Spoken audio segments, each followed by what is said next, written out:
Hi అండి, ఎలా ఉన్నారండి? అందరూ బాగున్నారా? దేవుని కృప వల్ల మేము బాగున్నాము, మీరు కూడా బాగుండాలని కోరుకుంటున్నాను. ఈరోజైతే ఉదయం ఇడ్లీ వేసుకున్నాము. దానిలో కావాల్సిన ఈ విధంగా చట్నీ చేసుకున్నాను అనమాట. నేనైతే కొంచెం పుట్నాలను కొంచెం వేరుశనగ గుళ్ళు వేసుకొని చేసుకుంటాను. పచ్చి కొబ్బరి కూడా వేసుకుంటాను అనమాట. ఇంట్లో పచ్చి కొబ్బరి లేకపోతే కొంచెం మొన్న చేసుకున్నప్పుడు కొంచెం అది ఉంటే అది కొంచెం వేసుకున్నాను అనమాట నేను.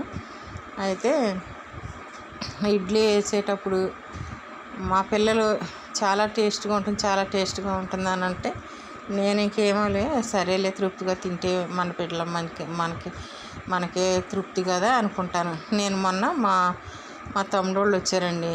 వస్తే ఆ బుడ్డోడికి ఇడ్లీ వేస్తే వాడు ఎక్కువ వేయద్దు, వాడు తినడు అని అంటే ఇంకా వేసాను.